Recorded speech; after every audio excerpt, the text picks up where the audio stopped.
and welcome. We're here today with Anna Brodowski, sustainable fashion expert and activist, and blogger at Mrs. American Made. Thank you for joining us. So, tell us how you got started into this field. Wow. Okay, let's see. I guess I'll start in high school. Way back in high school, when I was a student, I really loved math. It was my favorite subject. Math was my favorite subject, and my second favorite was art. So I actually got my undergraduate degree in math, but I always loved clothes. So the night before class or the school day, I would lay out my outfit. I was always planning out my outfits, took really good care of my clothes. I like to color code them and organize them. So I would say I had a really early beginning to my love for clothing. Anyway, then I went to school. I got my degree. I worked in advertising for like 10 years, maybe. And then I had kids. I had two wonderful children. And when they were maybe like elementary school age, I started my blog. So my blog is called Mrs. American Made, and I started it to sort of showcase my outfits and mostly to keep track for myself, but to share with other people how they could maybe do better with their wardrobe in terms of the economy, maybe keeping purchases more domestic and local. I thought that was maybe the right thing to do, but the more I did this and the more I learned, I found out there was more to it. There's a lot more to it. So then I started digging deeper into sustainability and the impact that making our clothes has on the planet. And I realized it's pretty significant. And eventually I came across a program right here locally in town at the University of Colorado called the Masters of the Environment. It is a master's degree program, and I graduated a couple of years ago with my degree, my master's in environmental studies, focusing on sustainable fashion. So that was my passion really since the beginning, and I can take it way back to high school. It's clothing and then the impact it's having now. Okay, great. Can you talk us through the process of producing a piece of clothing? That's a really good question. There's a lot more to it, I think, than people realize. When we just go to the store, maybe buy a t-shirt or, some garment, and we're like, oh, great, here's my, shirt. I'll take it home and wear it. But there's so much more that happens before that. And unless you've ever sewn anything or maybe knit something, you don't realize all the steps that are behind producing. So as my thesis project for my master's program, I created the Uncover Handbook. Some of you might have seen it. It's online, but it's also, we printed it as an actual magazine. And you can see here, the inside cover is it follows the process of creating a t-shirt. This process is called the life cycle, or the life cycle assessment. And so you can see we start growing, let's say it's a cotton t-shirt, we start growing the cotton.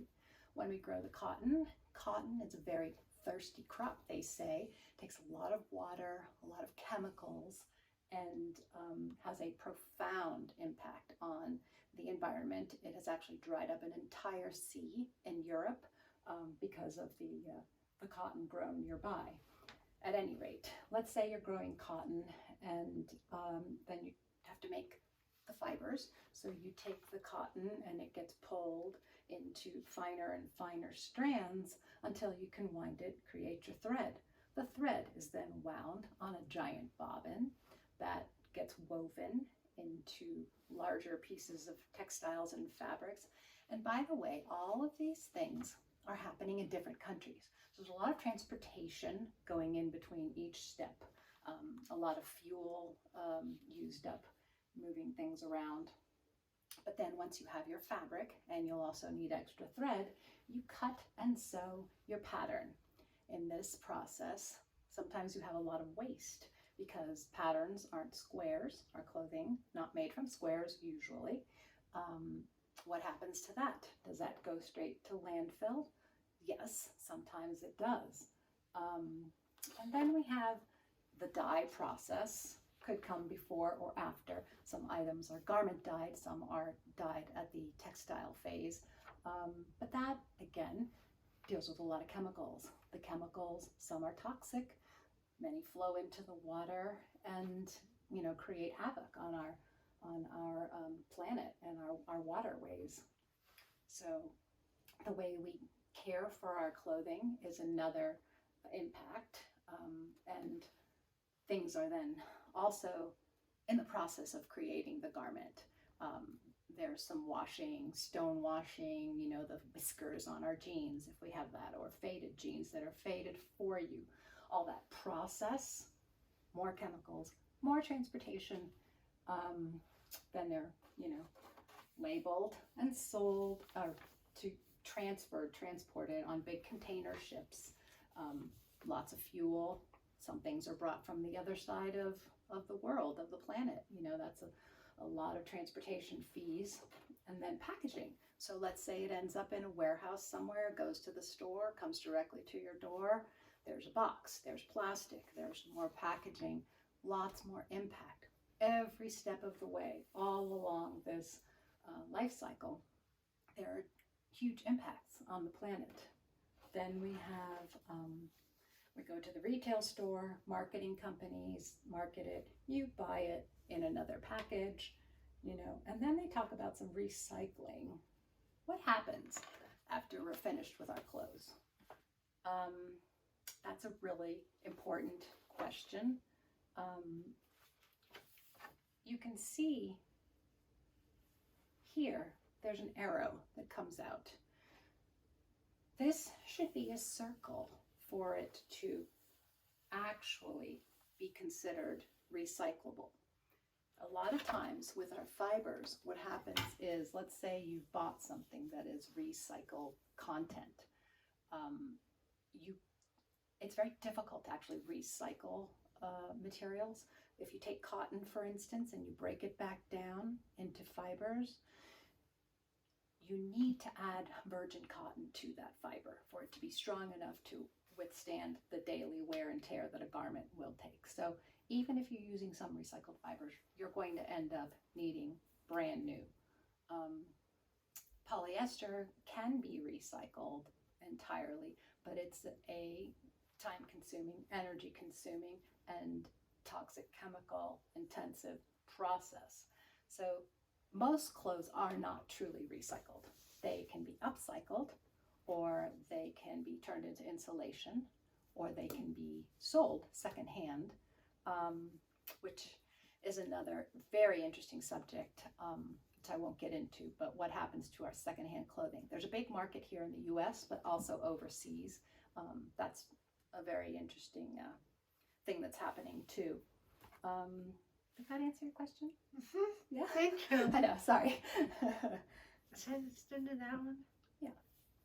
And why is this a strain on the planet? I think you see all along the way that every step has a big impact on the planet. There's waste, there's water contamination, there are non-renewable resources that we're using between the fuel, and any synthetic fabric is pulling petroleum products out of the ground and using those to create these synthetic fibers, polyester, acrylic, etc. So that circle that we talked about needs to be closed. We need to put those resources back into motion. The problem we're having right now is we're throwing a lot of clothes away. A lot of clothes end up in actual landfills. People put them right in the trash, and I don't understand that. There's so much you can do. You can resell, you can remake, you can give to your friends. Lots of things can be done with our clothing that they shouldn't go in the trash. So fabulous. And My last question is, do you have any advice for those of us wanting to create a more sustainable wardrobe? And how can we do better?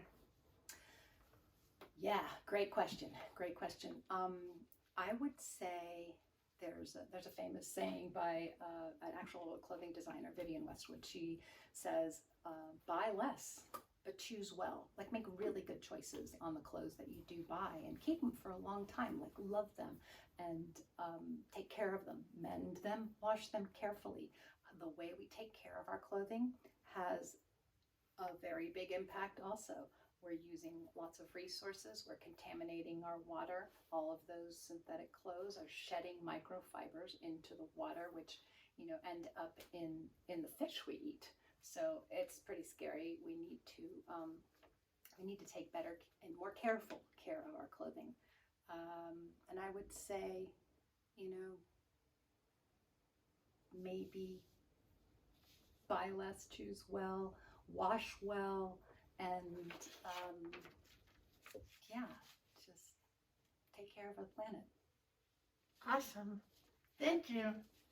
Happy Earth Day, everybody. Happy Earth Day!